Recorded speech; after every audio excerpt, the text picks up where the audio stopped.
Galarian Zapdos paired with Ting-Lu was able to win the Auckland Regional Championship. We're going to be trying out a recreation of this team and seeing how well it can perform. This is a very unique version of Balance, and this recreation was also created by Michael Couch, who I will be linking in the description down below. But let us break down the team real quick because it's an interesting form of Balance. We have Grassy Seed Galarian Zapdos, which is a really interesting Pokemon we don't commonly see in the format. It's a fighting flying type with some pretty good natural bulk and stats across the board. And it does have the Define ability, which means that if the Galarian Zapdos has its stat lowered, it will be able to get +2 attack stage rise, which is really good against Intimidate, which is solid.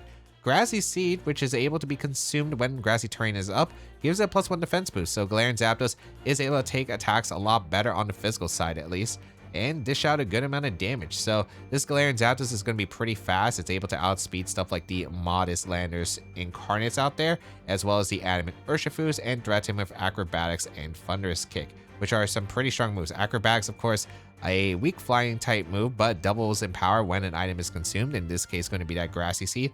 And the Thunderous Kick is a strong fighting type move that also guaranteed lowers the opponent's defense, which is nice because you could go for like double ups, which are really interesting with Thunderous Kick plus another physical attack that you have on your team.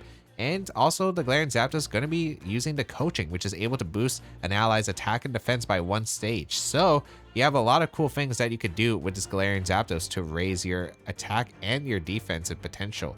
And it's really interesting to see here just a lot of attack investment, so you're still doing a good amount of damage with Acrobatics and Thunderous Kick across the board. And this Galarian Zapdos is just going to be fast. It already has pretty good natural bulk, and because you have the Ting-Lu with the Vessel of Ruin, you don't need to invest as much into special defense. And with Intimidate and the Grassy Seed boost, not much for the physical defense investment. And then you have the Water Terastallization just to help out against like Chien-Pao and Water Urshifu Surging Strikes, which is nice. Then we have some classic balance mons. Incineroar, of course, with the Rocky Helmet because it does help out against the Sash Urshifus out there. And it does help out chip away, break potential focus sashes on other mons like Chien-Pao and more, which is super solid. The Intimidate able to slow down the opposing side. Ghost Terror type is pretty common because it helps out against like certain fake out situations, as well as like the fighting moves being able to resist it. And you do have a pretty standard one. This is the only spread that actually adjusted because the original one was slightly different from the recreation, but I just used my world spread, which is just supposed to give it the max chance that the Incineroar has to survive a Surging Strikes from a non-boosted Rapid Strike Urshifu. So that was basically the goal, and then have a bit more special defense. But overall, this Incineroar able to take attacks. Flare Blitz, of course, you want to be able to hit the grass types and the steel types. Knock Off, which is pretty good at removing items. Fake Out Parting Shot. Not much to say about Incineroar, just a really good mon. We all know how good this Pokemon is. Paired with Rillaboom, especially with that Assault Vest with the Grassy Surge, giving the grassy terrain. Important for the Galarian Zapdos especially. But with the Woodhammer Grassy Glide for some really strong damage output, high horsepower to be able to hit Raging Bolt and Fire Steel types that you might not be able to hit otherwise. And Fake Out support, it is just really solid. It's also great mon because the Fake Out plus Coaching is an option. Thunderous Kick and the Woodhammer is another cool option. Thunderous Kick and the High Horsepower is a good option. Yeah, you have like a lot of tools that you could be able to utilize with the combination of Galarian Zapdos with Rillaboom on this team. And the only really big standout for this Rillaboom, I think, is going to be that Water Terastallization. The Water Terastallization is going to be nice on the Rillaboom because of the fact that you're still able to resist water type moves in general, but it also helps out against super effective ice and fire coverage, which is just helpful, while still being able to resist, again, really strong water type attacks in case like Surging Strikes does get out of hand, especially when there is going to be a Urshifu Rapid Strike that can come out, and also rain stuff. It can help out a little bit more against. So the EV spread, pretty simple, just having a lot of bulk in general, has a bit of speed to be able to speed creep some of the, like the Raging Bolts and opposing Rillabooms out there, and still Adamant 116 does give you an extra stat point in its attack. So it's able to tank attacks, be decently fast, and really dish out a good amount of damage. Then we had the Wellspring Ogrepon, which is able to do quite a bit, helps out with the opposing Rapid Strike Urshifu thanks to the Water Absorb, Rain matchup again, and also just directing quite a bit of damage with that Ivy Cudgel and running the Woodhammer here. And the Woodhammer is just really nice because of the fact that you are able to be able to KO the Rapid Strike Urshifu, unlike Hornleech, which is pretty solid. And then +1 Woodhammer is also really strong, especially. This Ogrepon is really powerful, has redirection, is able to take advantage of its very fast speed because it is running max speed on this team to help out against like the max speed fire Ogrepons out there, which is a common thing. And then you still are able to outspeed like a lot of Pokemon in the format, like the really fast Landers Incarnates, as well as like Chiyus out there that aren't like Choice Scarf. So it is just able to dish out a lot of damage and can take advantage of the coaching from the Galarian Zapdos while providing the Follow Me support as well. Then we also have the Booster Energy Raging Bolt, which is just, again, really strong in general. It's a great mon and is able to threaten a lot of damage thanks to the special attack booster that it does get access to. Fairy Terrassization, pretty common for the opposing Dragon type moves out there. Great defensive typing. Thunderbolt and Thunderclap, really good electric coverage. Dragon Pulse to be able to hit the opposing dragons. Yeah, there's not really much to say about Raging Bolt. It is a really solid mon and no surprise to be brought here, especially to be able to help out against the flying types, because as you can tell from this team does have a bit of weakness to Pokemon like Tornadus and really strong flying coverage. So having Raging Bolt that is able to hit those flying types for some pretty strong hits is very much appreciated on this team, as well as like some Urshifu Rain stuff as well. Then we have the Ting-Lu as the final mon, and it's a pretty cool mon because it is able to, with the Vessel of Ruin, reduce the damage of special attacks on the board, and it is really solid because it allows your Pokemon to take less damage because you only are having one special attacker on this team, which is going to be the Raging Bolt. So the Vessel of Ruin is just like really good paired with everything else. You're able to reduce the special attack damage output of the opposing team, and it's just really nice into stuff like the size spam stuff. It's good into the Golden Ghost that could give Galarian Zapdos a little bit of trouble. It's also just really good in general against a bunch of things, but especially with that Terra Fairy Terra Blast, it's a really cool combination because we've seen Galarian Zapdos and Ting-Lu be paired before. That coaching option is really solid with the Ting-Lu especially. But of course, with Terra Fairy, Terra Blast on the physical side, we don't really see any options for physical fairy moves, and it actually does do a ton of damage, especially into stuff like opposing Raging Bolts and Urshifus and like so many fairy weeks in this format. It can be really powerful. Sobbing Tantrums is also really nice in general as a ground type move that of course isn't weakened in the grassy terrain, and Payback, which is a move that doubles in power if the user is hit by the opponent. So it is really solid because it is probably the most powerful dark move that you can get access to, and Ting-Lu is a pretty slow mon. So yeah, the Ting-Lu just having great coverage. It's great into Raging Bolt, which of course Galarian Zapdos is not exactly appreciative of.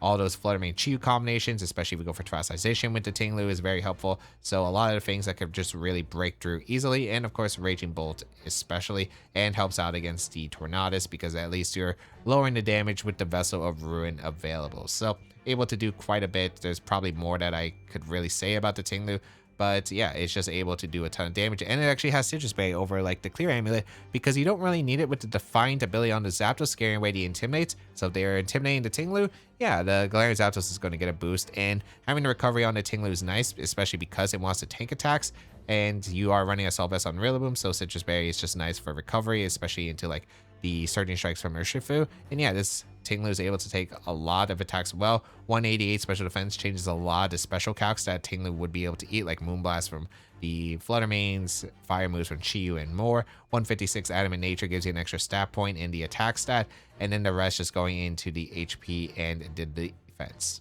So how to use the team? A lot of the team, you do have like pretty classic standard balance leads that you could go for. Incineroar and Rillaboom can of course lead with anything because you can lead with that fake out pressure. I think Galarian Zapdos plus Rillaboom is a really strong combination, especially because you do activate the Grassy Seed as well as have access to fake out plus coaching immediately, or other combos that you could just go for. Incineroar plus Galarian Zapdos is also a pretty good lead because getting that Intimidate off and then maybe switching out into Rillaboom to activate the Grassy Seed, so you get Intimidate plus the Grassy Surge and have another fake out layer, as well as like you could go for the coaching into the Rillaboom. Yeah, there's like so much that you could really do. You could lead the Wellspring Ogrepon immediately with the Galarian Zapdos to go for like Spiky Shield coaching or just like attacks in general. Ting-Lu plus Galarian Zapdos of course could go for the coaching as well, with the Ting-Lu just being able to dish out a good amount of damage across the board.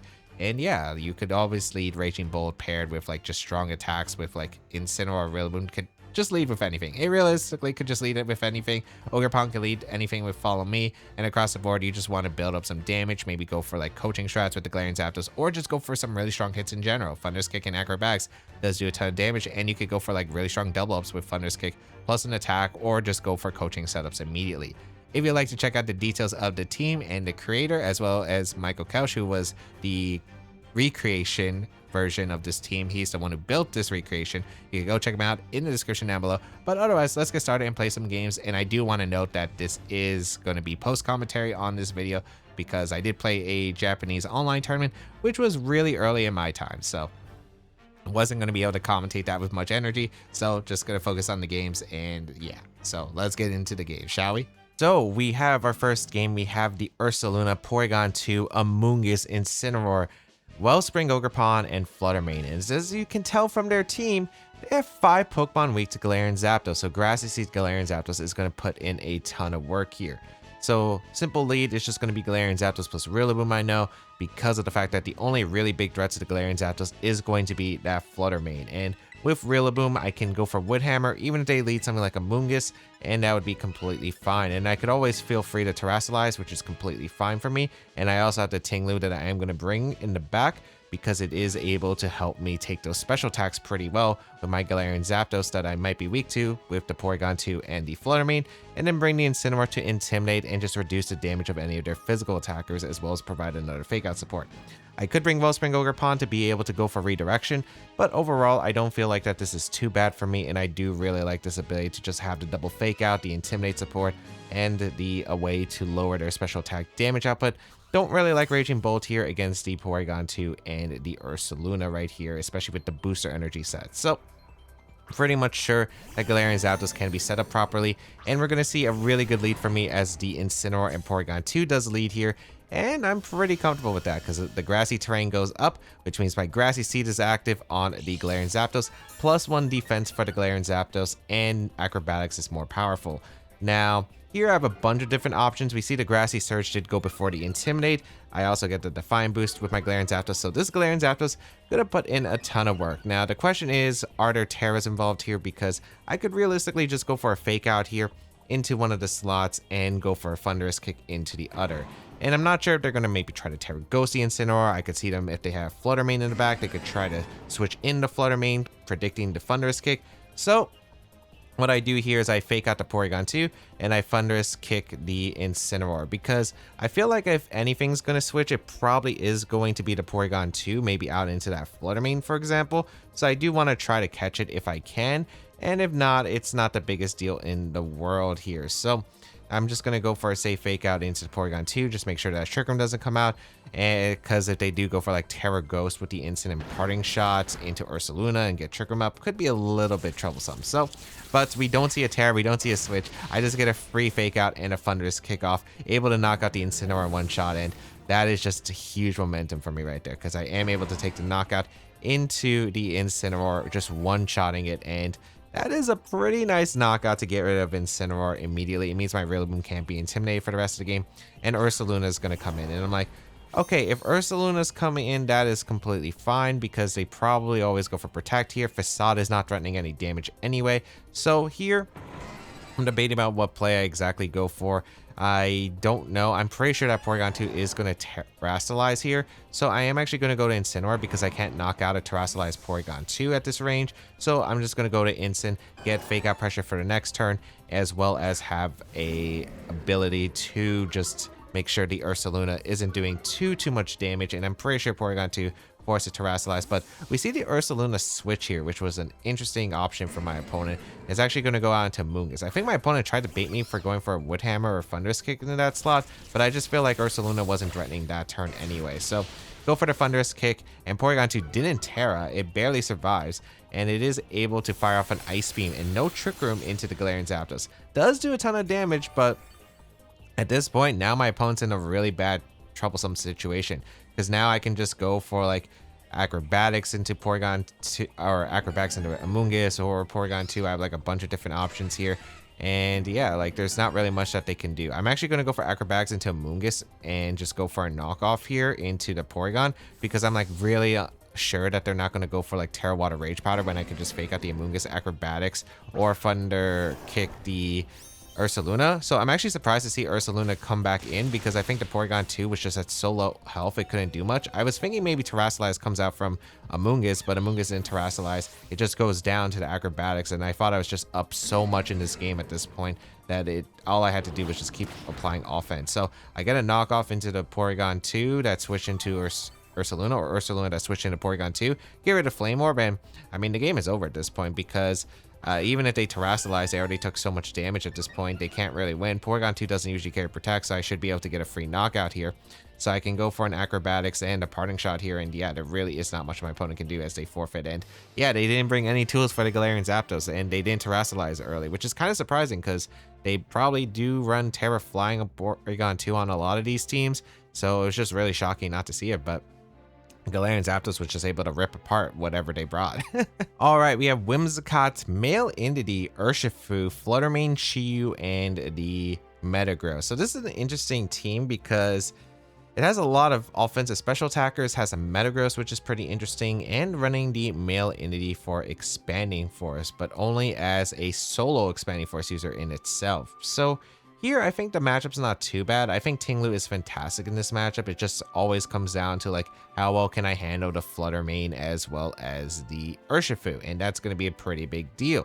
And I do think that in order to beat the Urshifu, I am going to need stuff like my Rillaboom for here. So I think Incineroar, obviously into the Psychic type attack from the Entity, it would normally be great. It's also a great switch into Chiyu.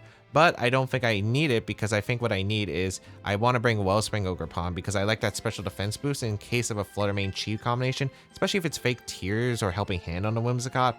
And then I like having the combination of Ting-Lu just to be able to reduce the damage output. I also bring the Rillaboom to change the terrain, and I bring Galarian Zapdos because I also want a backup answer to Urshifu. So this is the 4 that I decided to bring. I don't think Raging Bolt's that good in this matchup because of the psychic terrain stuff, and I don't really like the Incineroar, as I mentioned before, because it's not really necessary because the Ting-Lu is the dark type that is actually doing pretty well here. We're going to see an interesting lead of Fluttermane Whimsicott versus my Wellspring Ogrepon and Ting-Lu.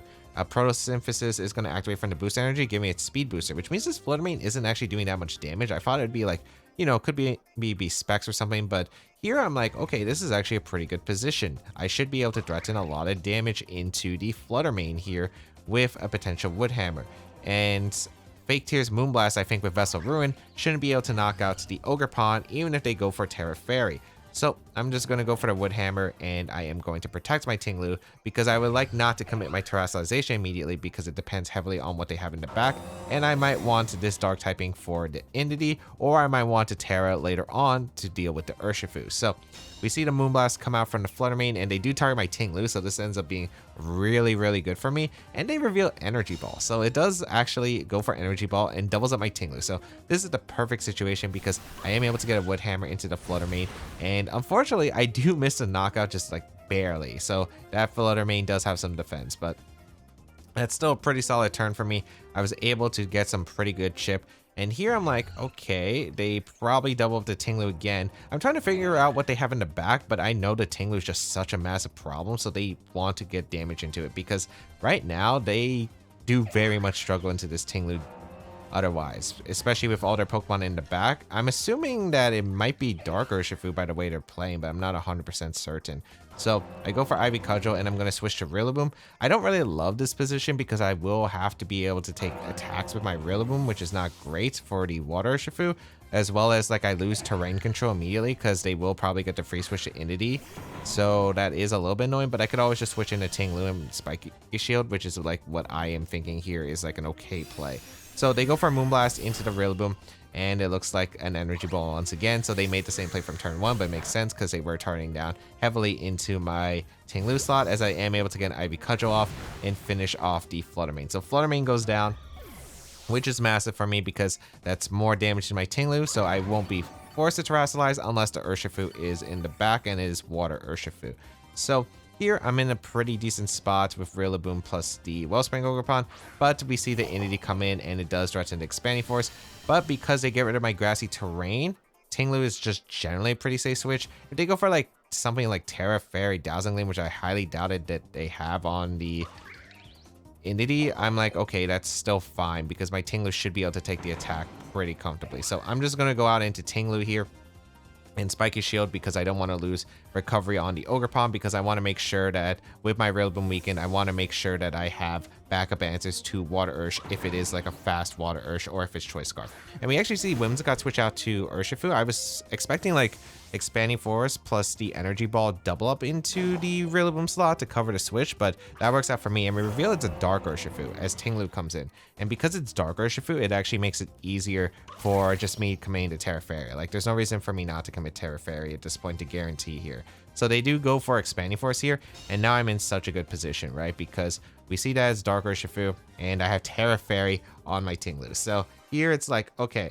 I am in a great spot. I can just go for a Follow Me here, and I can go for a Payback. Because I don't have to commit to Terra just yet, and it's fine here because, okay, if they want to get rid of Wellspring Ogrepon, they probably have to double up the Wellspring Ogrepon unless one of these Pokemon are like choice locked. But usually then it would be Urshifu would probably be faster than the male Entity. And I'm like, okay, that's completely fine if that's the case. Should be able to get a payback into the Entity, although I think Entity could easily switch out into Whimsicott. I'm okay with that position because then next turn I could just go for Terastallization with my Ting-Lu and go for Terra Fairy, Terra Blast, and Ursh. So regardless, I think like it's completely fine just to be able to go for the payback, because if I get rid of the Entity, they can't switch anymore. And if they have the board of Whimsicott plus Urshifu, it's still not even that bad for me. Like, Urshifu is still going to be able to threaten a lot of damage. So we'll go for the Follow Me with the Wellspring Ogrepon. They go for Close Combat into my Wellspring, which is able to take the knockout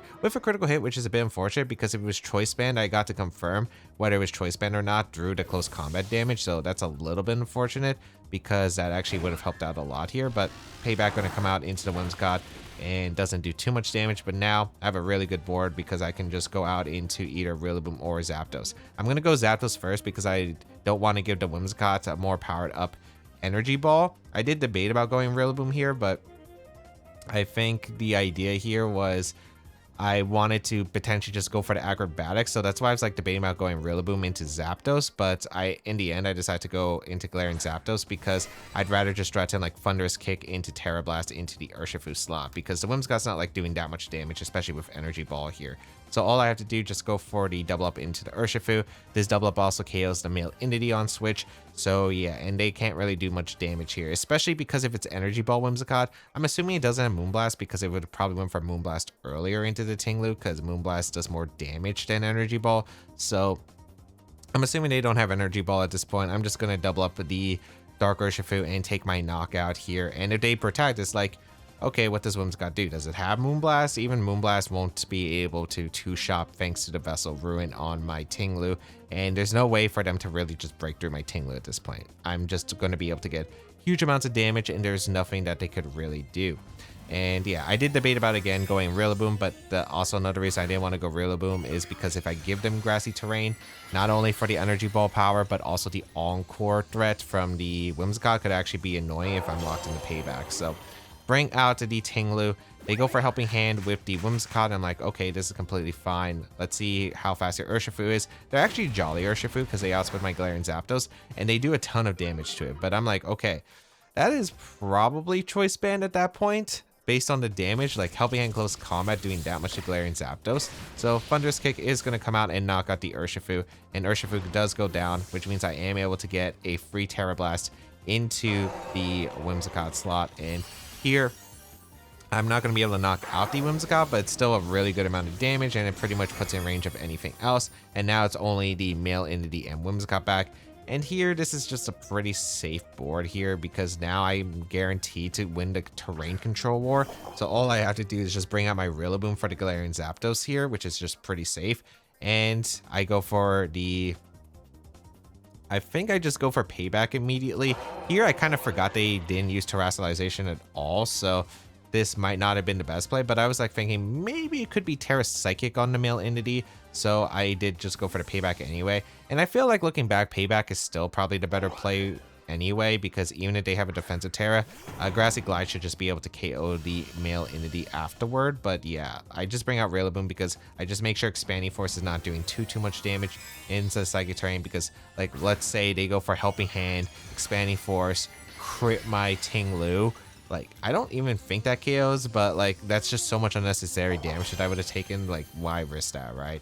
So Helping Hand is going to come out from the Whimsicott here, and gonna power up the Entity as it goes for the Expanding Force outside of the terrain. And Ting-Lu actually takes a decent amount of damage, but Payback is just going to come out to do a decent chunk to the Entity, and now it's just in Grassy Glide range. So that's all I have to do is just click Grassy Glide. I don't even have to click Fake Out because I'm not worrying about potential Encore threatening from the Whimsicott. So just going to go for a Grassy Glide and going to go for Terra Blast into the Whimsicott.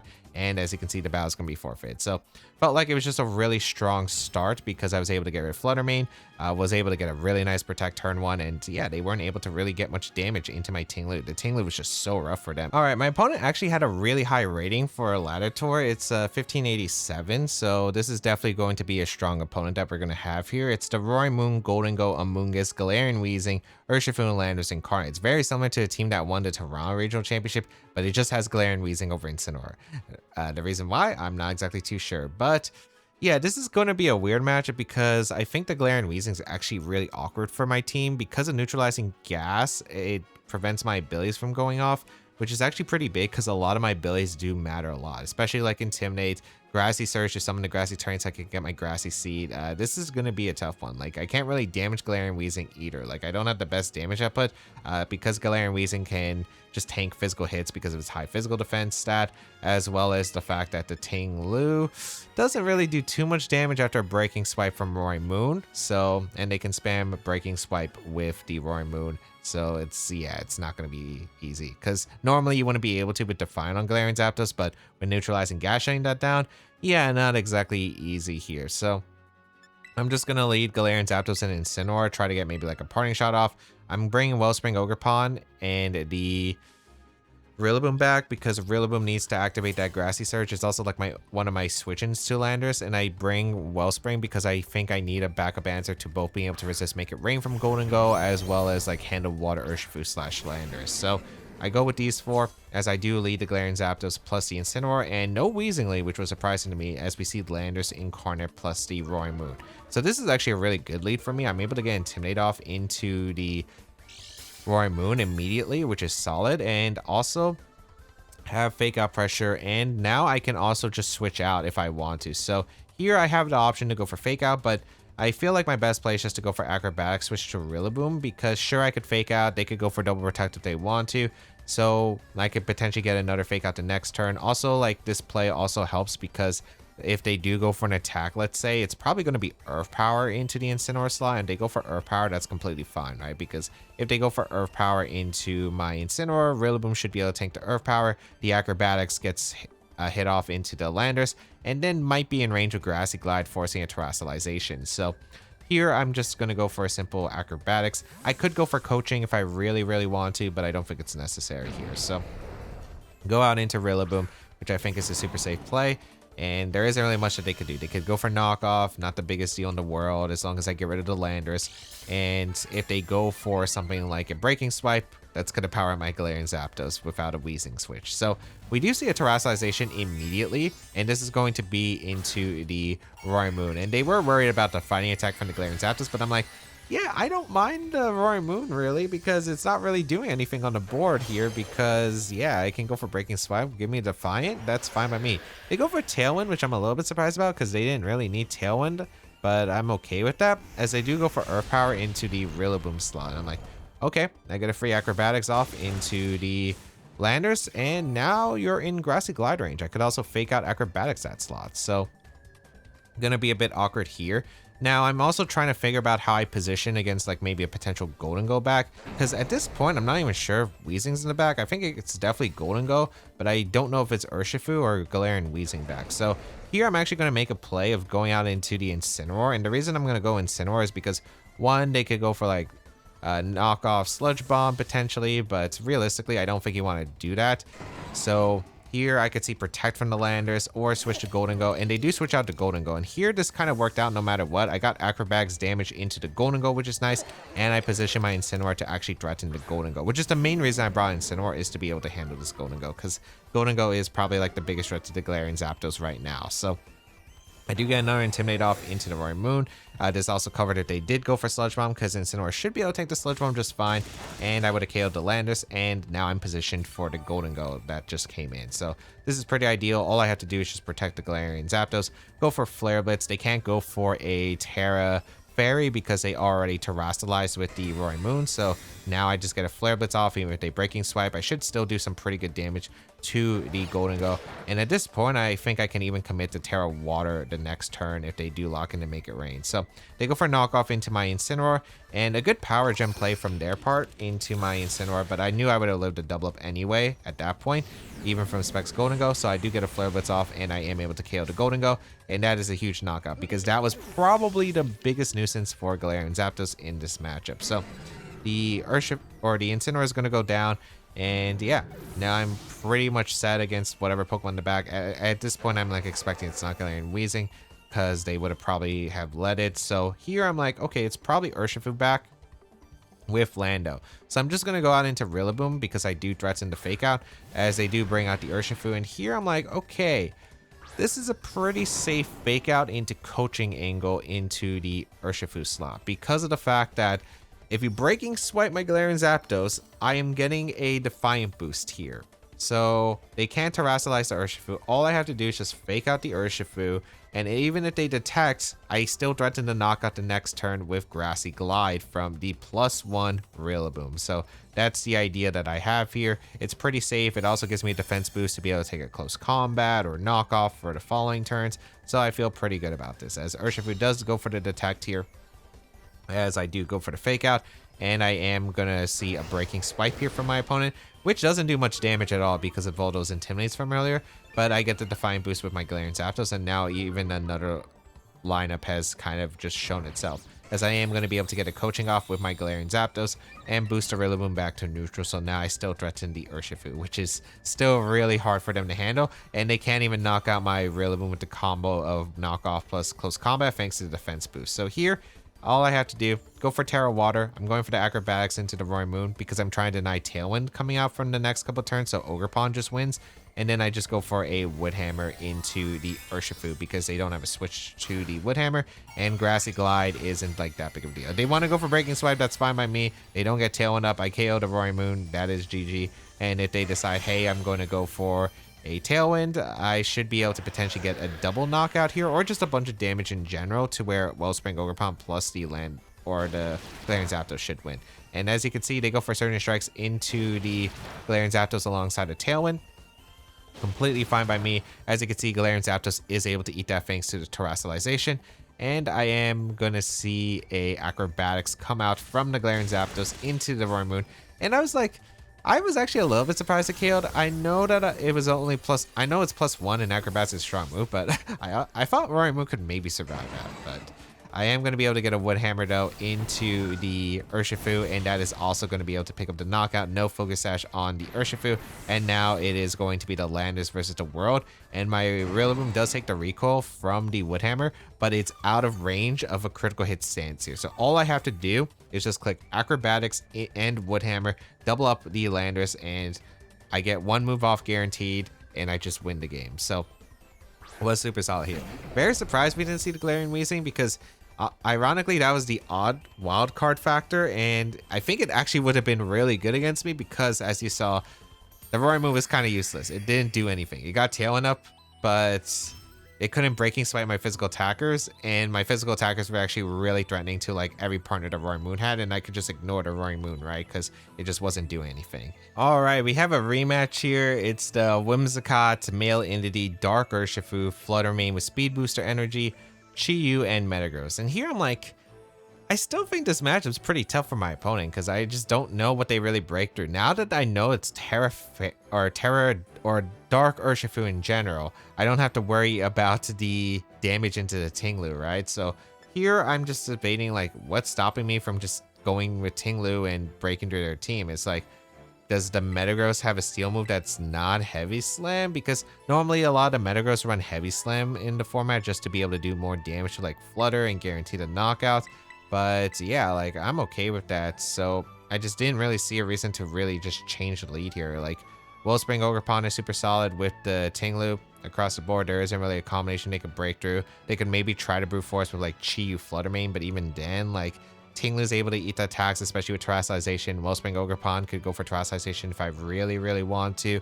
So yeah, I just don't see a reason why I wouldn't go with that lead. And then have Rillaboom, of course, for the Entity, and the Galarian Zapdos is just good against the Urshifu in the back. I don't really need Incineroar this matchup, and I don't really need the Raging Bolt. Again, I think Raging Bolt is probably the weakest member here against Flutter Mane, alongside the Size Spam combination from the Entity, as well as the Whimsicott, which I can't really damage. So didn't think that the Raging Bolt was worth it, and felt like the same 4 Pokemon. I just don't really see a reason not to just bring them and do the same thing. So let's see what my opponent does. It's going to be Urshifu plus the Whimsicott here, and I'm like, okay, they forced my Terrestrialization early, but that is fine. So here I'm thinking maybe it's like Chi-Yu Metagross potentially in back, but here I'm just leading with the Ting-Lu. Vessel of Ruin's active, and here I'm just like, okay, this is a safe Galarian Zapdos, because Galarian Zapdos is only for these 2 Pokemon specifically. So just going to switch out into the Galarian Zapdos. Wellspring Ogrepon is useful into the Chi-Yu, into the Flare Mane, and I don't really need Galarian Zapdos, as I said before. So I can always save my Wellspring Ogrepon for redirection to just preserve the Ting-Lu later, and I'm just going to go for a Terra Blast here with Terra Fairy, because if they don't Terra, they go down, because we saw it wasn't Focus Sash earlier. And we see the Terra Dark come out from the Urshifu, which is going to get rid of its fighting typing, but also power up any Wicked Blows I want to come out, which is completely fine. And again, the Whimsicott doesn't have Moonblast most likely. We saw Energy Ball, we saw Tailwind, we saw Helping Hand.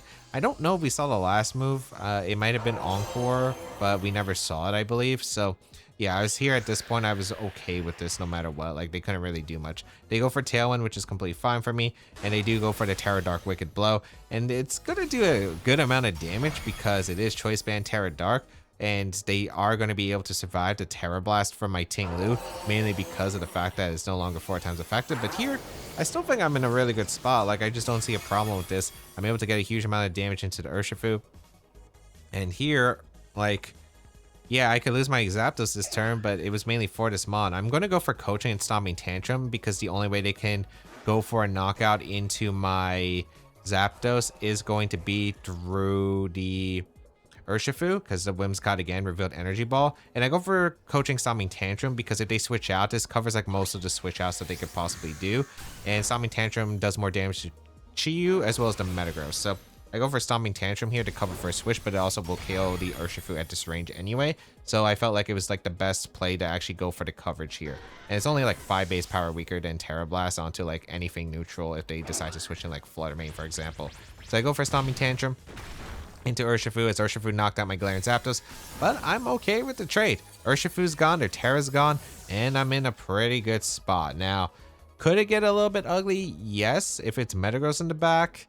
It depends heavily on what the Metagross set is, but it's not Choice Band, and it really depends on if they actually have a Steel move that threatens to Ting-Lu, like a good Steel move. If it's Heavy Slam, like Ting-Lu is pretty heavy, so Metagross Heavy Slam isn't actually doing that much to Ting-Lu, even if it's super effective. And here I'm like, okay, I'm just going to go for Ivy Cudgel, get some damage, and I am going to go for Payback into the Metagross because it's doubled in power, assuming they target. But they switch out the Whimsicott and they actually go out into the male entity. And I'm like, okay, this could get a little bit annoying, I suppose, because I think if they are making this play, I was thinking, okay, maybe it's Psychic Fangs, which maybe could KO Wellspring, but they actually went for Heavy Slam, and I'm like, okay, that did no damage, and I'm like, okay, yeah, I'm good here. If they actually did go for the attack into the Wellspring, it actually could have been an interesting game if it took the knockout, because then they could switch out the Entity into Whimsicott and have Psychic Terrain Expanding Force potentially available, but I was just able to KO the Metagross at this point and then just seal it. So maybe I should have just went for a Protect or a Spiky Shield with my Ogrepon, but I didn't really want to give them momentum if they did have like Iron Head and like flinched my Ting-Lu. So that's the reason why I decided to make the plays that I did. And yeah, Metagross went down to the double up. They forfeit because they can't really beat the Rillaboom plus Ting-Lu combination that's awaiting for them, and they're able to seal. So yeah, they just really struggle against that core. All right, a rematch with the Roaring Moon, Golden Go, Amoonguss, Galarian Wheezing, Urshifu, and the Landorus Incarnate. And here I'm like, okay, I don't know if they're going to do the same thing again. I have a suspicion to probably bring Galarian Wheezing, but this team's Galarian Wheezing matchup is just really rough, depending on like what the Wheezing set is. Like if it's Will-O-Wisp, it's a bit annoying. Even if it's just Poisonous Gas, it would be pretty bad because, again, I can't really remove the Wheezing easy. So I'm just debating if I even bring the Raging Bolt, but I know I'm bringing the Galarian Zapdos, the Rillaboom, and the Instant. Overall, like Incineroar for the Golden Go, the Galarian Zapdos is just too good not to bring in this matchup, especially because of immunity to the Landers is pretty nice. But I decided, you know what? I'm going to bring the Wellspring Ogrepon again. If they decide to bring in the Wheezing, I can still maybe go for just a bunch of damage brute force wise, but yeah, it's just not easy. I was really debating about, do I bring the Raging Bolt or the Wellspring Ogrepon? And I was like, okay, if you didn't bring the Galarian Wheezing the first time, let's see if anything happens this time.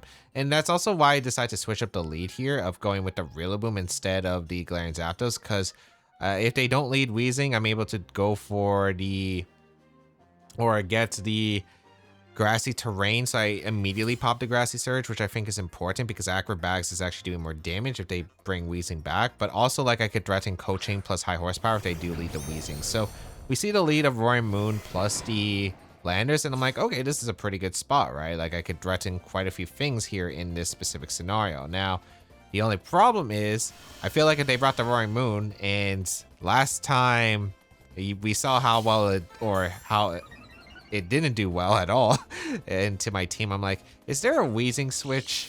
Like, I was just debating, okay, is there a Wheezing switch from the Landers, and is there a Breaking Swipe attempt? And I'm just not 100% certain, because here, if like they bring Golden Go and Urshifu again, and I don't exactly respect the Landers, then I just probably lose because they probably do too much with like a knockoff Sludge Bomb. So I'm like, okay, what am I doing here? And I'm like, okay, I'm going to go for Fake Out and Coaching. And as you can see, I'm hovering over the Roaring Moon because I'm like, is there a Wheezing swap? And I'm really tempted to go for it, but I make the safe play because I'm just too worried about a knockoff plus Sludge Bomb, and they end up switching out the Landers. So I was not happy about this turn, as I was really thinking that they could make this play, but overall, like, this is still okay.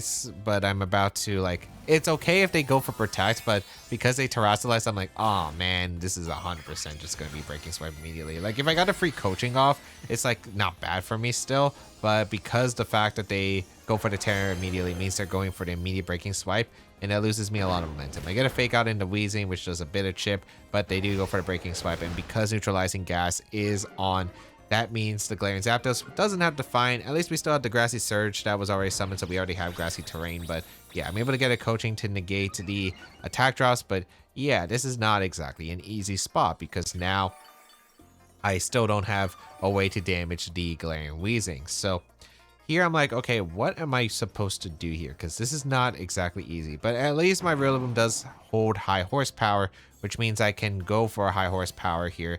So I'm like, okay, I think here I'm just going to have to brute force through this Wheezing. Like, it's the only thing I can really do at this moment. So I'm just going to keep going for the Coachings to boost my defense because it allows me to tank the attacks easier, as well as just go for the High Horsepower. I have no idea what this Galarian Wheezing set is, so I don't know if this is Wisp, but if it's Play Rough, if it's Strange Steam, or Dazzling Gleam, I am just trying to brute force it as much as I can here. So go for another Coaching to negate the Breaking Swipe, and we are going to be able to get a High Horsepower off into the Wheezing. Does some pretty solid damage. It is a neutral High Horsepower, but it does reveal Citrus Berry on the Galarian Wheezing, so yeah, like I'm not able to one-shot it again the next turn, which is a little bit annoying. And they reveal Gunk Shot, and thanks to the +2 defense boost from Coaching, it's nice, but they get the Poison, which is really bad for me. If they didn't get the Poison, I think it's actually really nice here. But now I'm actually in a really rough spot where Rillaboom's on the timer.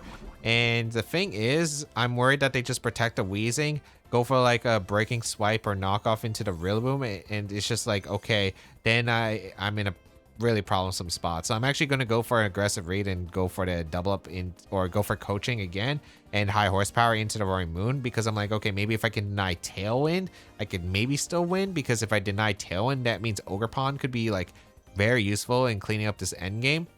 And I am expecting to protect on the Galarian Wheezing here, because I think that protect knockoff would be very reasonable for my opponent, or protect Breaking Swipe once again. So, but we don't see a protect here, so I'm like, yeah, this is looking really, really rough right here. So do go for the Coaching once again with my Galarian Zapdos to boost up my Rillaboom back to neutral. Like, just keep going for this Coaching, as High Horsepower is going to come out into the Roaring Moon, and it actually does some really good damage. I was very happy about that. And what's even nice is the Will-O-Wisp miss from the Galarian Wheezing into my Galarian Zapdos. So I'm like, okay, that's really helpful, but is it going to be enough to help win the game? And I'm not 100% certain right now. And I'm like, okay, I probably have to try to maneuver this board. At least I got a lot of damage in the Roaring Moon. And here I'm like, okay, maybe I could protect, switch to Incin. They go for Breaking Swipe here to lower my Galarian Zapdos' attack, as well as, like, you know, Rillaboom goes down to the Breaking Swipe, and I'm like, maybe if they do that, I get Rocky Helmet chip. Maybe I could do something afterward, because I want to reset the stat drops on my Galarian Zapdos, because right now my Galarian Zapdos is like at -4 attack or something. Yeah, it's not in a good position, so I need to reset the attack drop so I can actually do damage with acrobatics. They go for Breaking Swipe here, and I'm like, yep, this is perfectly fine, as I'm gonna be eating a bit of damage, but realistically, like, the Roaring Moon is taking a bit from the Rocky Helmet, which is nice, and they do go for a taunt actually into my Galarian Zapdos to prevent future coachings, which makes sense. So I'm like, okay, this is still a pretty okay spot, I suppose, because now what I can do is just go switch out the Galarian Zapdos into Rillaboom, and I'm gonna go for a Parting Shot into Wheezing. Now they go for taunt, not much I could do there.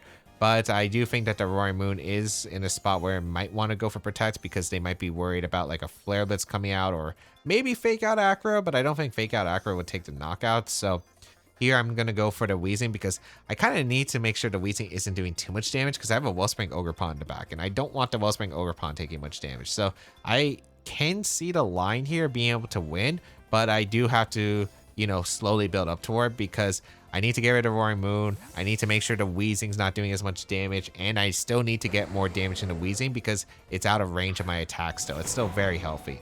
So Roaring Moon does protect, which is really good for me, as I am going to be able to get a attack off. And they actually went for Gunk Shot into Incineroar. I'm like, don't poison, please. And thankfully they didn't poison. So I'm able to get a Parting Shot off into the Wheezing, and that means it's doing less damage, and that is perfect for me. If it wasn't for the poison, this would probably be easier, because I would have been able to go for like Fake Out plus bring in the Galarian Zap, or Fake Out plus bring in the Galarian Zapdos and go for Acrobatics the next turn. But because of the poison on the Rillaboom, it means Rillaboom goes down here even after the Grassy Terrain healing. So here I am forced to bring out Incineroar again, which I would have liked to have Incineroar in the back, but granted, not the worst here. We are losing our Rillaboom, but I'm like, okay, I need to deny the Tailwind from coming out, because if they get Tailwind up, I am pretty sure I just lose to whatever they have in the back, because I'm probably going to get overwhelmed by like Landorus, Urshifu, or the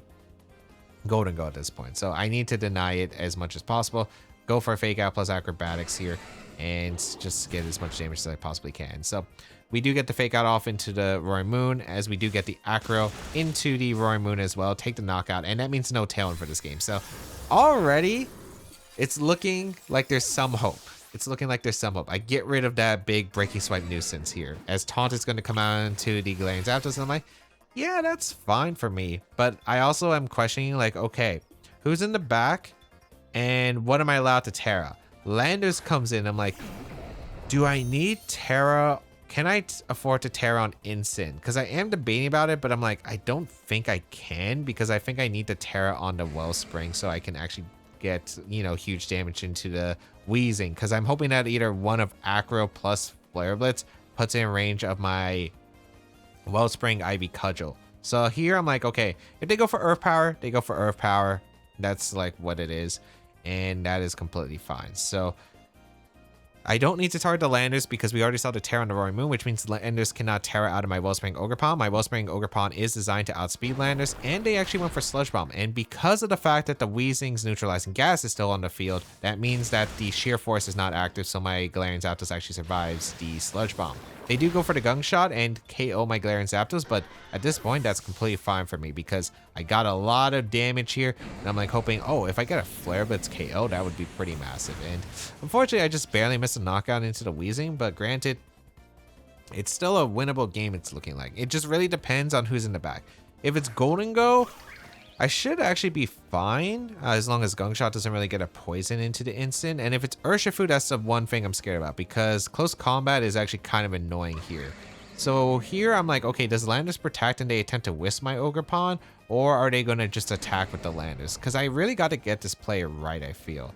So here I'm like always going to go for knockoff into the Galarian Wheezing slot because I want to make sure Galarian Wheezing goes down. I need my Ogrepon to either avoid a Willis by Spiky Shielding, or I need to Ivy Cudgel the Landers if it does attack.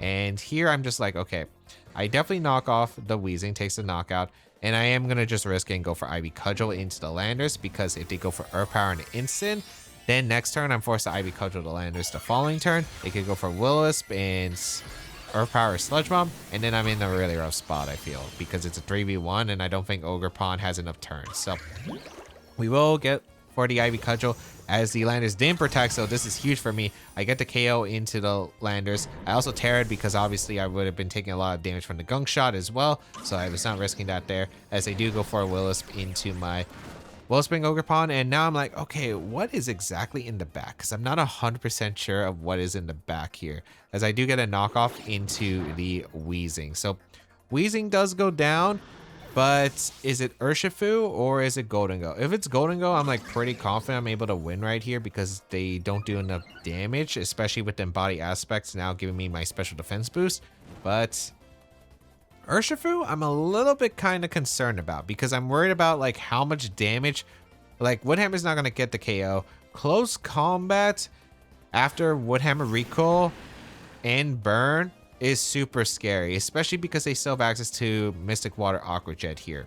So here I'm just debating about, okay, what do I think my best play is? And I think they also have like a reasoning if they think I'm Hornleech to go for certain strikes into the instant slot, which I also think is pretty fair. So I'm like, I think my best play is to follow me, because if they go for close combats, then they lower the defenses and I get the Woodhammer damage. If that's the case, I think it's better to always go for this play anyway, because Woodhammer Recoil plus 30 strikes wouldn't be able to take the knockout. I get the knockoff to get rid of the Mystic Water, and I get some decent damage. But yeah, I just don't know why they forfeit. I think that was actually winnable if they like... I think maybe got a few plays right. Close combat crit could have also happened. Woodhammer was just not knocking it out. If it was Hornleech, it was just not doing enough damage into the Urshifu. So yeah, I'm just very shocked about it. But yeah, I was able to take the win, which was surprising, which I didn't think I was, but I was able to slowly build up and get rid of the Roaring Moon and then get Wellspring Ogrepon positioned nicely. All right, we have Blood Moon, Ursaluna, Farigiraf, Amoonguss, Fluttermane, Wellspring Ogrepon, and Incineroar. And here I'm like, yeah, this is still pretty good for me overall. The Galarian Zapdos looks really good in this matchup across the board. It's similar to the team that we played earlier, but it had a Porygon 2 instead of Farigiraf. Farigiraf could be a little bit scary because it actually does threaten Psychic immediately into my Galarian Zapdos, but I just don't see a reason why I wouldn't change up with Galarian Zapdos Rillaboom, get that Grassy Seed immediately, and just have the Ting-Lu as well as... Okay, I'm debating between Instant and Wellspring Ogrepon because Ogrepon could actually have some more use here, but I bring the Instant because I'm just comfortable with just having the access to more damage into the Amoonguss, as well as just having the Intimidate across the board, as well as Parting Shot, which is actually pretty helpful against the Blood Moon. So just go with the safe mode here. We're going to see the Amoonguss plus the Fluttermane here, and I'm like, this is still a very solid position as long as it's not Protect Fluttermane, because if it's Protect Fluttermane, I guess it could get a little bit awkward. Grassy Seed is going to activate for my Galarian Zapdos, and here I'm like, okay, it's not booster energy, so it might be specs. I can probably just go for Protect Woodhammer. If they switch to Instant, that's completely fine. Although I guess if they switch out the Fluttermane into Instant, and because I protected my Zapdos, they could go for Fake Out into Spore. But I could go for like an early wake up, so I don't think it's like that bad. But yeah, it's like not easy, and I would still have an attack boost with the Galarian Zapdos. But they switch out the Amoonguss here into the Farigiraf, which I'm surprised by. I don't really get it. I guess it's for acrobatics, but yeah, they did threaten the attack with Fluttermane, which I'm just surprised by. So they go for Dazzling Gleam, and I'm like, okay, that's perfectly fine for me. I'm able to take the Dazzle. And yeah, now I'm just going to be able to fire a Woodhammer, and it should just KO the Fluttermane right here. And yeah, it does knock out the Fluttermane. So I was very shocked about the Dazzling Gleam turn 1 and switch to Farigiraf. Like, there's no reason I would fake out there in that turn 1. Unless maybe I go for Terastallization with Galarian Zapdos and fake out the Amoonguss. But even then, I don't think I would go for that. Like, Protect Woodhammer was super safe. But yeah, we do see the Amoonguss come in once again. And I'm like, okay, this is pretty much fine. They're forced to Rage Powder, right? And that's basically my thinking. They're probably going to just try to get Trick Room up. Last month's probably Blood Moon. And I was like, okay, maybe I go for a Thunderous Kick into the Farigiraf and go for a Woodhammer. But just to cover the Rage Powder, I'm going to go for Coaching instead. because if they go for a last stage Rage Powder, they protect. Like, I cover both plays here. So they do go for protect because I could have went for acrobatics as well. And I'm like, okay, I'm pretty sure coaching with my Rillaboom should allow me to KO the Farigiraf with the Wood Hammer. So I go for coaching and I go for Wood Hammer, and Farigiraf just drops to the hammer. It got hammered. Judgment has been guilty. You shall faint to that judgment. And yeah, now it's just like, okay, it's a Moongus, and then last mon, which is probably Blood Moon. And yeah, Blood Moon comes out, and like, I have a +1 Wood Hammer that's threatening. I have an Acrobatics that's threatening. You could go for like Terra with the Amoonguss and maybe go for like Protect with Ursaluna, KO the Amoonguss, and maybe have something. But even if you do that, that's fine. I still bring in the Incin.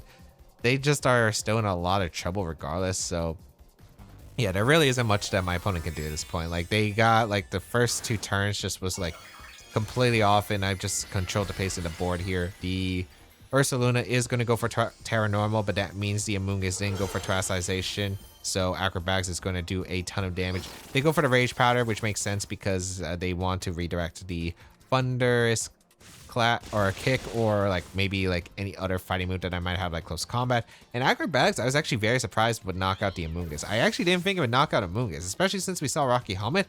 So I was very shocked about that, but I was like, okay, that's fine by me. I get the Wood Hammer off into the Ursaluna, do a ton of damage, and it's like, okay, very good spot, because even if you KO my Galarian Zapdos with whatever move you want to go for, I have 2 Pokemon in the back, and those 2 Pokemon just win the game. So they go for Hyper Voice into my Galarian Zapdos. They crit. I don't know if it mattered. It doesn't matter to me, though. I just guarantee to win anyway with my Pokemon in the back.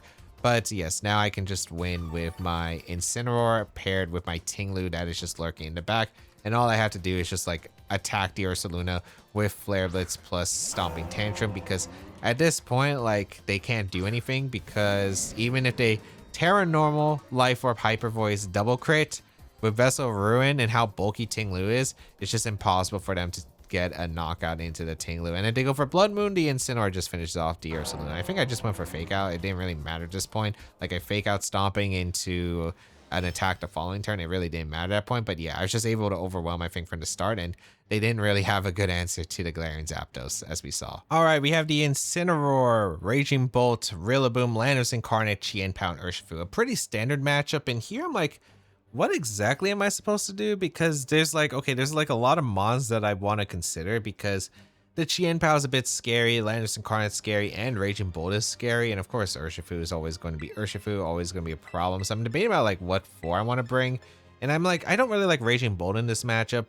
And I was debating, okay, do I even bring Wellspring Ogrepon? It's good into Lando and it's good into Urshifu, but I'm not 100% certain if I want to exactly bring it, because I feel like I do want answers to the Raging Bolt, because Raging Bolt's actually a pretty scary Pokemon here, I feel like, for what I want to bring, which is Galarian Zapdos, Rillaboom, Incin. So I decided to opt for the Ting-Lu just so I have a better answer into the Raging Bolt. I could have brought Wellspring. I think Wellspring could have also worked.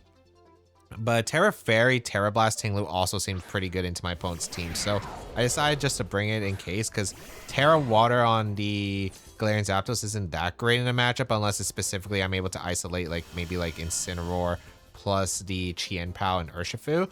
And we see Chien-Pao plus Landers here. And yeah, because Raging Bolt is a Pokemon that's just really annoying, so I felt like just bringing Ting-Lu was better. So Grassy Seed, Grassy Terrain activates in here.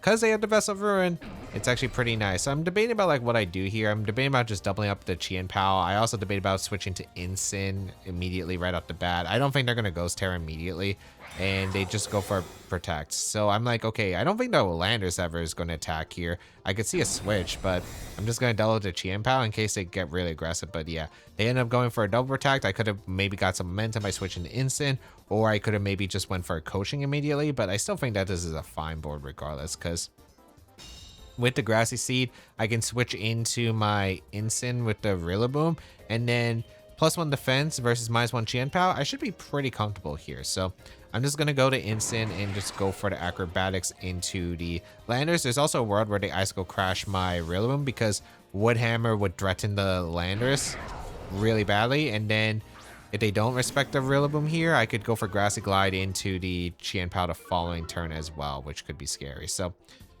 They do go for Crash and they do target my Rillaboom slot, so I'm in a really good spot and I am able to get acrobatics, and thanks to the Sword of Ruin, I do a huge amount of damage to the Landers. And I do notice that it is Moss Landers, as it did a lot of damage to my Incin, but also the fact that my Galarian Zapdos did outspeed it. Here I'm like, okay, I don't think they're Terra Ghost, they're probably Stellar Terra, most likely. And here I'm okay with going for Thunderous Kick into Landers. It takes a knockout into Landers, but also covers any switch, right? Like, sure, like, I don't think they're ever switching Rillaboom or Urshifu into acrobatics. They either let Landers go down, maybe they protect Landers, which is fine, or they swap out a Raging Bolt, which is basically what I am expecting here. And they do switch out the Landers, and we do see the Raging Bolt, which would have been on an acrobatics from the prior turn. But I decide, you know what, Thunderous Kick makes so much sense here. It KO'd the Landers. It also like catches the Raging Bolt, so I am going to always go for that slot. And I'm also switching out the Incin because what if Pow just goes for Protect here, right? I felt like Protect swap made so much sense here, so that's why I decided to do it. But they actually went for Crash, so good Crash on their part. As I could have maybe doubled up the POW, but here I'm still in a really good spot, right? Thunderous Kick is going to come out, and it does a lot of damage to the Raging Bolt, especially with that defense drop. So yeah, now the Raging Bolt is heavily threatened, and right now I'm pretty happy about this turn. I'm going to be able to threaten a good amount of damage, and I'm debating about who do I want to go for Terastization with. I could go for Terastization with Rillaboom as well, so there is a lot on the line here. And I'm like, okay, I could also like fake out Coaching. I could go for High Horsepower, Protect. They do have to watch out. I could also go Incin once again, and maybe I'll live the Crash if I go into Incin once again. So was debating about a bunch of different options, but I am going to go for a Protect here with my Galarian Zapdos. Or did I go for Coaching? No, I went for Coaching actually. I went for Coaching fake out into POW because there was also a world where like, okay, they either double protect or they protect POW and go for Thunderclap into my my Galarian Zapdos, which is what I was reading. So they went for a double protect with both Pokemon. And yes, I went for Fake Out plus Coaching. The Coaching also gives me a defense boost on Rillaboom, and because of Chi-Pow's Intimidate, I'm able to survive. And then next turn, I can go for a Protect High Horsepower into the Raging Bolt and take the knock on the Raging Bolt. So that was my idea here. And now I was always in a good spot because Protect plus High Horsepower is pretty safe unless I get Crash, Crit, or Flinched here because they can't really punish that. And also they might not do that because I could go Incin. So they might even go for like a Sacred Sword read on my Rillaboom. So just in case, I am going to go for High Horsepower and a Protect, which I think is super safe. And they actually switch out the POW, so I'm very happy about that. I think they were scared of maybe Woodhammer KOing the Raging Bolt. So they actually go to Incin here. And I'm like, this is still really good because even if you get that Intimidate off into my Rillaboom, one, you give me a Defiant boost. I actually didn't think it was Incin back at this point. I really thought it was going to be Rillaboom or Urshifu at this point. More likely towards Rillaboom because their answer to my Rillaboom wasn't exactly great, but I was like surprised to see Incin and it worked out. They did attempt to go for Thunderclap, which makes sense because they did switch an Incin on the Galarian Zapdos that gave it Defiant, and High Horsepower does come out and take the knockout into Raging Bolt. So now that I take the knockout into Raging Bolt, absolutely massive. And here I'm just going to be able to be in a really good spot. The grassy terrain disappeared, but I can reset it. I could go to Incin, which is really nice. And because I got rid of Raging Bolt, I actually have the ability to go for Terastization with Galarian Zapdos at this point if I want to. So they go out into Chien-Pao, and here I'm like, okay, this is probably a pretty safe play. I have multiple Terrastizations I could go for. I could go for Terastization with Rillaboom if I want to, or I could go for Terastization with my Zapdos. I go for Terastization with my Zapdos to avoid Ice Crash and go Incin. I think here, I don't actually agree with my play looking back. I think going for Terra Water Incin probably won the game. So I probably should have just switched to Incin and went for Terra with my Rillaboom and went for a Woodhammer into the POW. I think that would have been better because I think that would have actually put me in a much better spot because Grassy Glide cleaning up would have been massive. So even if I lose my Define Boost, it's not that big of a deal because all I really have to do is just get rid of POW and I win the game with Ting-Lu, which is my thought process. So yeah, I'm not like a huge fan of the play looking back at it. I went for like save the grassy terrain and so I can reset it and go for the Grassy Glide, clean up into POW in the late game. And if I get one hit off into the POW, I am going to be able to Grassy Glide and then bring out Ting-Lu and probably win the game off that. So that was the reason why I decided to go for the Terra Water, but I think Rillaboom Terra Water was better. And they also make a great play in Sacred Sword and expecting my Incin coming on that slot. Even if I make the Incin play on that slot, I got the Rocky Helmet damage. The POW goes down to the Wood Hammer, I think, with the Rocky Helmet chip. So yeah, but I do bring the POW really low. They go for a Flare Blitz into my instant slot. They're taking a bit of recoil from the Rocky Helmet. I actually did a decent amount. Or did Intimidate thanks to the Sword of Ruin. But yeah, at this point, it's like, okay, I can pretty much just do whatever at this point. I think what I do is I just go for... Did I go for double up into POW, or did I think I just went for Acrobatics into the Instant, and I went for a knockoff into POW because it's like, okay, you can't target my Instant with Sacred Sword because you go down to the Rocky Helmet. The POW is in a weird spot. I probably see could be Protect. And yeah, I didn't expect the POW to actually switch to Landers. Like, that's not what I expected. I expected Protect here and maybe like Terrestrialization from the Incineroar because they have Terrestrialization still available. So that's why I went for Acrobatics to cover for it. And it actually just one-shots the Instant, which I was a little bit surprised to see there. And because they switched it out into the Landers, I do get a knockoff into the Landers, take the knock on the Landers, and now it's just Chien-Pao by itself against the world. And I'm like, okay, yeah, I just guarantee win here at this point. So I think looking back at it, I mean, it's still like, I think overall it was a good game that I played, but I think that Terra Water Rillaboom was more correct, or just better, because it would have been easier and I didn't have to risk as much. I think I risked a bit more because of like what I did. I think I could have just went instant Wood Hammer and it would have been fine. So we are still able to take the window. I felt like the first couple of turns were just so solid for me. I could have capitalized more, but felt like overall I was able to get a lot of momentum, especially like the huge damage to Landers and the Raging Bolt. All right, we have Dragonite, Entei, Fluttermane, Chien-Pao, Wellspring Ogrepon, and Raging Bolt. This is a team that actually was really good, especially at the start of Regulation F. It won the first regional championship of Regulation F in the 1.0 series. It's actually funny because I did recognize my opponent. I think my opponent is actually a local of mine, and I've actually played this team at a local before recently. So this is the Dragonite, if I'm not mistaken, like unless they changed the team, it was like Choice Band Dragonite, and the Fluttermane was fast speed boost if I remember correctly. They could have made changes throughout, so I was like still being very cautious, but I know that the Dragonite should probably be Terra Normal E-Speed. I think a lot of the changes recently to this team have been Skill Shot Dragonite in the recent 2.0 meta, but yeah, like I was like pretty confident in this. I decided to lead the Ting-Lu immediately because Fairy Ting-Lu is just really good into their team, and I just lead Instant in case they led like POW. I was like pretty confident they led Flutter, but like regardless, like this is still pretty good for me because I can go for Terra Fairy immediately with Ting-Lu, and the Instant is pretty good at being able to take attacks for the most part. So here I'm like, okay, I'm gonna go for Terra Fairy, Terra Blast. If they go for Terra Normal, then that's fine by me, and if they don't, that's okay, because like the Dragonite, like what do you lock into? Extreme Speed, could be Outrage, which is fine by me. I'm just gonna go for Terra Blast and Knockoff because I think the combo should be able to take the knockout if it doesn't Terra, and if it Terras, then it's a bit weird. We saw it was Inner Focus, so it is not gonna be a multi-scale variant, which means that the attacks are gonna hurt. They could go for like double up in the Insane with like Moonblast Stomping, but yeah, I just felt like this was the best option that I had here. They go for Moonblast, they target Instant, and they went for Outrage, and Outrage is random target, gets my Ting-Lu, and I'm like, that is the best turn I could have asked for, as I get a knockoff into the Dragonite to get rid of the Choice Band.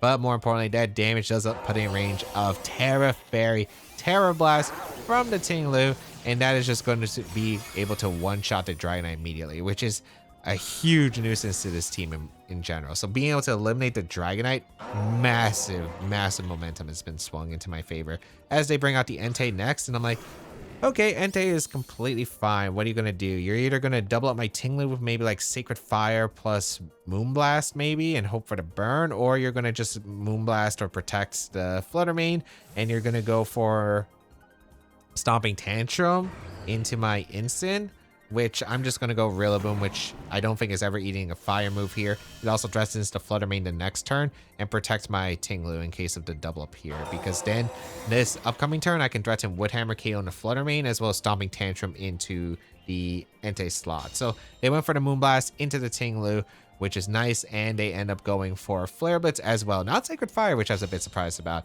into my Ting-Lu as well. And I know it's not Choice Band, so it's interesting to see Flare Blitz, but I'm like, okay, that actually works out huge for me because now I'm in a pretty good spot because I can threaten Wood Hammer plus Stomping Tantrum. And here I'm like, okay, maybe there are ways out of this. Like, they go for Terra with Entei into Terra Normal. But if they go for Terra Normal, then I also still have my Galarian Zapdos in the back that can hit the Entei. So here I'm like, do I double up the Entei because the Flutter Mane could protect? And it does protect as I went for Wood Hammer. I felt like it was still like fine for me here. Maybe I should have went for Grassy Glide plus the Stomping Tantrum, or maybe go back to Incin. But they go for Flare Blitz and a Ting-Lu, which I'm like, okay, that is perfectly fine because you didn't Terra, you take all this recoil, and it reveals a Life Orb. So I didn't actually remember if it was a Life Orb Entei. But here, able to heal back with my Citrus Berry onto Ting-Lu. I would have lived a double up anyway from Moonblast and Flare Blitz, which Ting-Lu is just absolutely absurd. And Wood Hammer goes into the Flutter Mane as Stomping Tantrum will be fired off into the Entei and take the knockout after all that recoil that's done. So huge, I'm up 4-2. I'm in a great spot. And as you can see that the Ting-Lu, as I said before, just a massive problem here, as I knew it would be really good here, as we're going to see the Chien-Pao come in. And I'm like, okay, Chien-Pao comes in.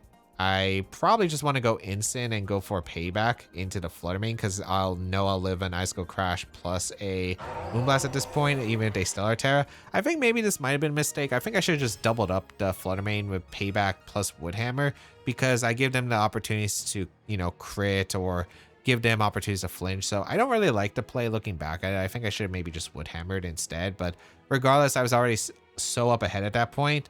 But I think I should have just KO'd the Flutter Mane because once the Flutter Mane goes down, Incin just wins, right? So I think that was the better play. Okay, no joke. This team, I saw my opponent's rating. It was 1578.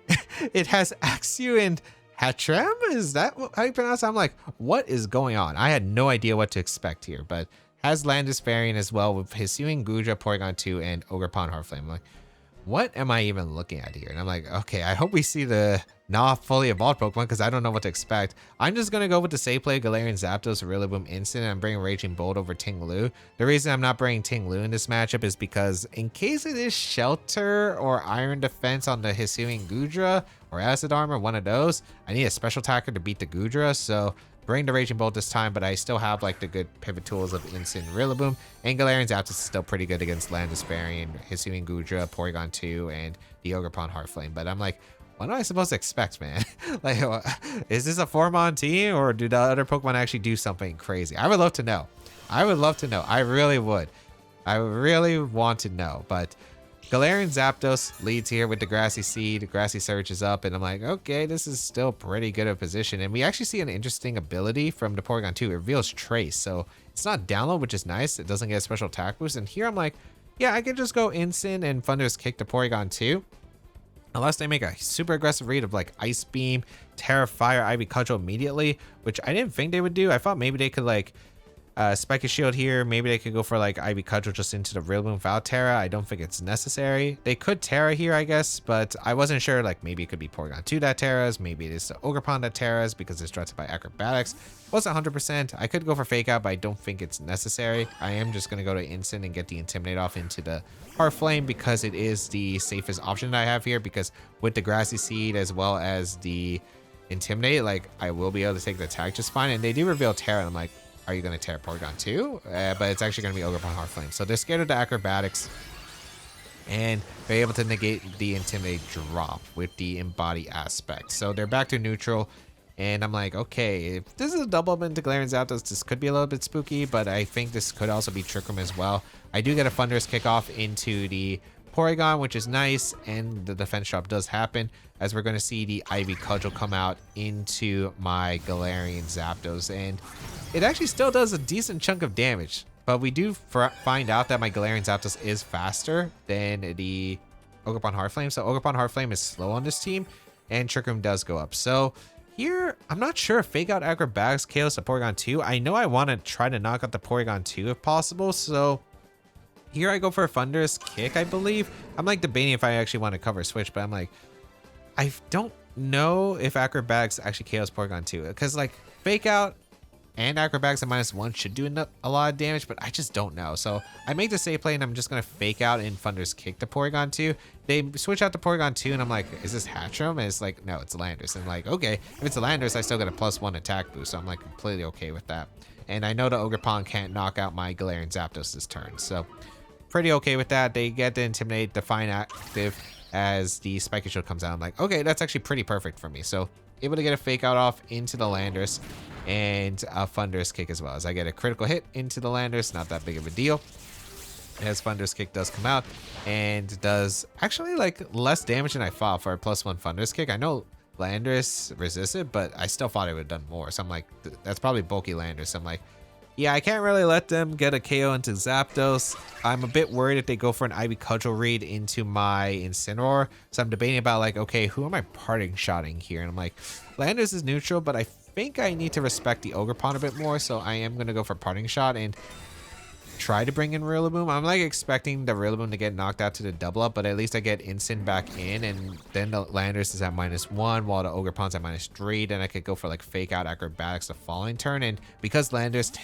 can't Terra because the Ogrepon Terra'd, I should be okay against the Landorus with my Zapdos. So that's kind of my thought process here. I don't really need Rillaboom too much anymore because I already got the Grassy Seed on the Galarian Zapdos active, but they go for a U-turn into my Rillaboom, which is fine, and they are going to bring out something in the back, and I'm like, okay, who is in the back? And because here's the thing, I don't know at this point. It's like when I'm facing the unknown, I'm like, okay, what surprise am I looking for here? So we revealed the last Pokemon, which is going to be the Hisuian Goodra, so no baby Pokemon, unfortunately, but they did Ivy Cudgel my Zapdos. I'm like, wait, this is really good. Now, as long as the Hisuian Goodra doesn't have Cover Cloak, I'm in a good spot, because now I can go for a fake out plus Thunderous Kick into the Goodra slot, and I'll be very, very happy, because Goodra is actually probably the biggest threat, unironically, to my team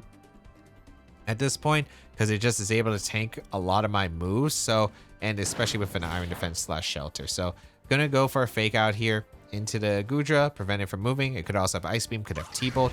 They go for an Ivy Cudgel again into my Galarian Zapdos. I'm like, please no crit.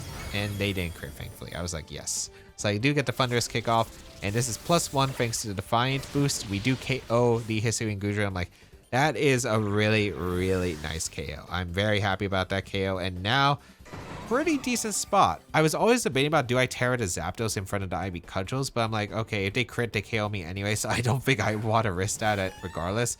We see the Porygon 2 come in, and I'm like, okay, this is a pretty good spot. They get Defiant this time, but it's like, most likely the Porygon 2 doesn't have a physical move, and they can't use physical Terra Blast here, so I'm just gonna go for Protect, go to Instant. They can't really punish this. Like, at the worst that they could do is recover with the Porygon 2, and if they have Focus Energy, I guess, on the Heart Flame, but I don't think it's Focus Energy. I think they would have went for it earlier at that point. So we'll go out into the Incineroar. Once again, intimidate the Ogrepon Heart Flame.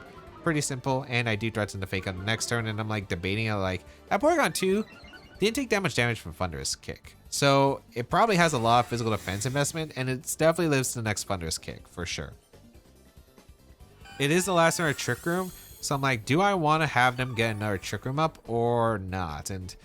Or I could fake out the Ogrepon, because Ivy Cudgel looks really close to KOing. I'm like pretty sure I'll live on a sliver, like 1 or 2, but like it's really, really close margins here. Grassy Terrain disappears, and I'm like, yeah, I think I have to deny Trick Room from going up, and I think I could probably win the game with Rillaboom Raging Bolt. It's still a little bit potentially scary, but since I still have Terrestrialization, I'm like, I think it's worth risking here. So they go for a Spiky Shield, because I think they're hoping for a last ditch of like, okay, maybe he targets down the Ogrepon this time so I can get a Trick Room up, and pray that that works. But yeah, now I'm just able to get a Thunderous Kick off fake out into Porygon 2. It does hang on by a sliver, but at this point, like, I'm in a really good spot. This Porygon was physical, it would have actually been it would have been something, but it's never getting an attack off at this point. I just go for Acrobatics. I'm going to Acrobatics the Ogrepon, and I'm going to go for Knockoff. They could follow me to maybe get Trick 'em up, but at that point, like, it doesn't really matter too much, because Rillaboom plus Instant should be able to clean up the game, especially with the Raging Bolt in back. So, and with Terra, like, it was just really looking rough for them. So, really strange team. I would have really loved to seen the other 2 Pokemon and what they were doing, or maybe they were just mascots, but definitely an interesting one to say the least. But Galarian Zapdos was massive in that one.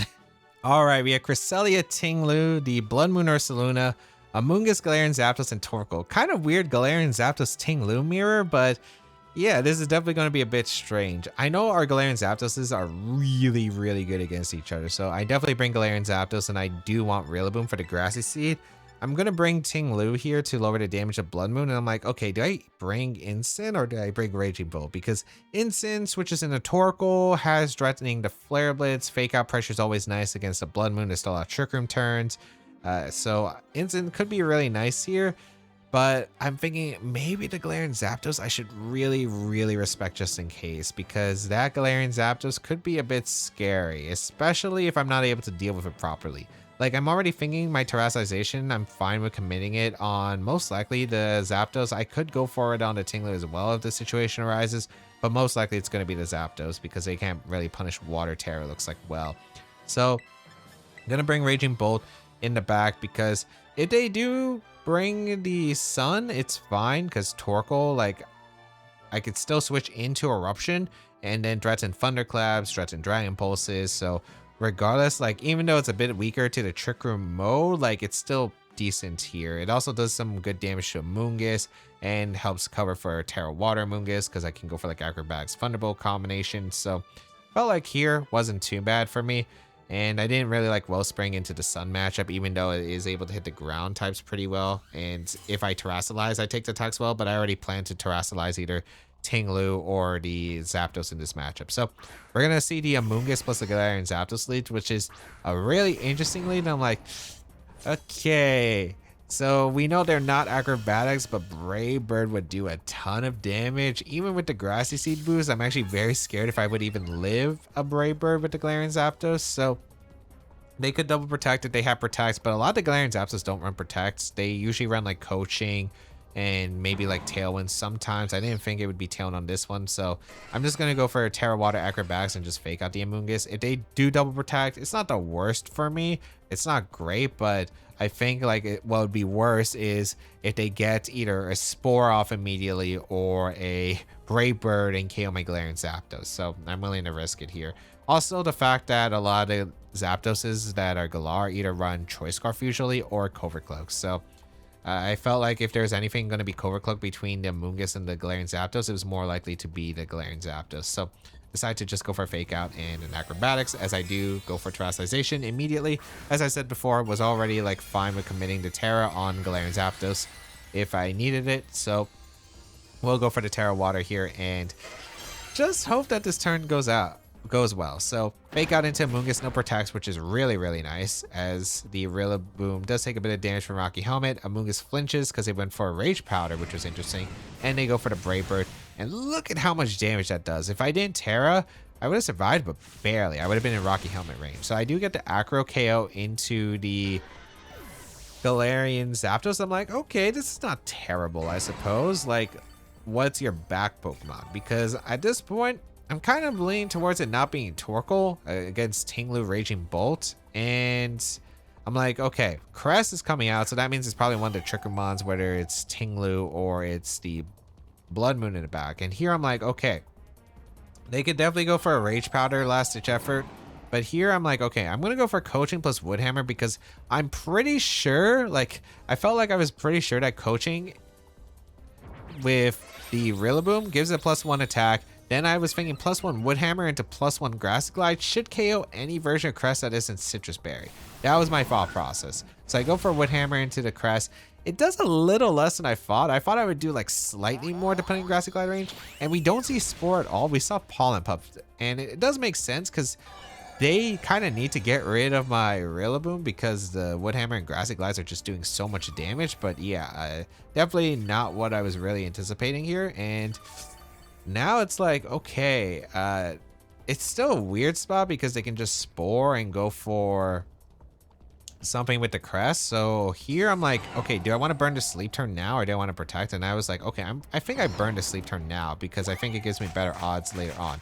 And then Crest reveals Helping Hand. So they're going to go for the KO and the Rillaboom, but I don't think this KOs. And I'm like, yeah, that didn't KO. So I am going to be able to get the KO at least into the Cresselia with the Woodhammer. And I'm like, okay, Now I just got to survive the Trick Room and be put into a decent spot. Of course, they have Pollen Puff, so I can't really damage the Blood Moon Ursaluna safely, so that's something I'm going to have to keep in mind. At this point, I wish I had Incineroar in the back, because if I had Incineroar, I think it might have been a little bit easier to maneuver here, especially because Amoonguss is able to survive the acrobatics.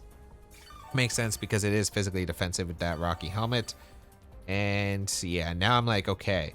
Have to go Ting-Lu here basically because Ting-Lu, I need that Vessel Ruin active for the Blood Moon, and if it's their own Ting-Lu, then I think at this point like I'm in a pretty decent position. But yeah, I do bring out my Ting-Lu and they bring out their Blood Moon. Vessel Ruin is now active on the field. Special attacks are going to do less damage here, and I'm just going to go for double protect this turn because there's not really much that they could do to punish this unless the Blood Moon has some random setup move like a Substitute or Calm Mind, and those are not really existent in this format. So we see Terrestrialization come out, and it is going to be the Blood Moon into the Terra Normal, not too surprising. And I was like, I'm pretty sure as long as I get rid of Amoonguss, I am going to be able to win the game. I was like, I think Galarian Zapdos probably lives a Hyper Voice after the Grassy Terrain healing, especially with Vessel Ruin active. So I'm like, okay, probably it's the best idea is to go for Stomping Tantrum the following turn into the Amoonguss, as they went for a Spore into the Ting-Lu, and they went for a Hyper Voice, which is just blocked, as well as like Grassy Terrain's going to heal. So I was thinking about this turn. I'm like, okay, do I Acrobatics and double up the Amoonguss with Acro plus Stomping Tantrum, or do I go for Thunderous Kick? And in my eyes, I felt like Thunderous Kick was a bit better because if the Galarian Zapdos gets an attack off, right, it's probably fine because I can just double protect on the last turn of Trick Room, so I can still threaten Acrobatics even after. So I was like, okay, I'm just gonna Thunderous Kick the Blood Moon and be fine, and Stomping Tantrum the Amoonguss to try to get rid of it. They go for Spore again into the Ting-Lu, and I'm surprised they didn't go for Blood Moon. They went for Hyper Voice, and as you can see, it doesn't do enough damage, especially because the Blood Moon's not Life Orb. So here I'm just going to be able to get a Thunderous Kick off into the Blood Moon Ursaluna, which is going to heavily damage it, but also get a defense drop on the Blood Moon, which is nice. And now, like, it's the last turn of Trick Room, and they still can't knock out Ting-Lu. Even if they Pollen Puff Blood Moon, the Ting-Lu, it doesn't take the knockout thanks to Vessel Ruin, especially because they're not Life Orb. Grassy Terrain disappears, which is fine, and I just go for Protect, and I'm going to try to get rid of the Amoonguss if possible, because if I get rid of the Amoonguss, I do win the game. So we'll Protect on the last turn of Trick Room because Galarian Zapdos is threatening here, and we're going to see a Pollen Puff. It does come out, though, into the Blood Moon, which is fine by me, and it's like, okay, they probably went for Blood Moon into my Ting-Lu. Nope, they went for Hyper Voice, and I was like, okay, that's fine by me because Ting-Lu, as you can see, is just really eating up these attacks from the Blood Moon because it's not Life Orb. So Ting-Lu takes more damage, stays asleep again. I'm completely fine with that. And here I'm like, okay, I'm going to go for Stomping Tantrum, and I'm going to go for Acrobatics. I also debated about Thunderous Kick, but I was like, even if Amoonguss protects, I think it's still fine because Ting-Lu is eventually going to wake up either this turn or the next turn, and I go for Stomping Tantrum just to get damage onto the Blood Moon. So Rage Powder is going to come out from Amoonguss because they're worried about Thunderous Kick, and that makes sense as well. And I go for the Acrobatics. I do take the knockout on Amoonguss, and because of that, I should be able to win the game at this point. Because if I did Thunderous Kick the Blood Moon, it would have knocked out the Blood Moon, or knocked out the Amoonguss because of that Rage Powder. So yeah, I was fine with that. I do wake up with the Ting-Lu and Stomping Tantrum, double in base power because I was asleep the previous turn. Means I get double power into the -1 defense Blood Moon. Does a good amount of damage as Hyper Voice takes the knockout into Zapdos. Zapdos goes down. Ting-Lu is low, but I also get Citrus Berry at this point. I also have another Mon in the back, which is going to be my Raging Bolt, which is going to outspeed the Blood Moon. And now I just go for Thunderbolt, Stomping Tantrum, KO the Blood Moon, and we are going to be able to win the game that way. So yeah, there really isn't much to say because I feel like the Galarian Zapdos was just able to put in a lot of work. No Spores early on was just crazy, I felt, because they also saw my item, which was the Grassy Seed, so they knew I wasn't Safety Goggles, but it just worked out immensely well, right? So now I'm just going to be able to win the game. I go for Payback plus Thunderbolt. I think I should have went for Stomping, but it doesn't really change anything. I was guaranteed to win anyway because Raging Bolt was faster than the Blood Moon regardless. So yeah, overall, like, getting rid of their Galarian Zapdos early was huge, and then, yeah, like, I was just able to do a ton of damage. Much to say.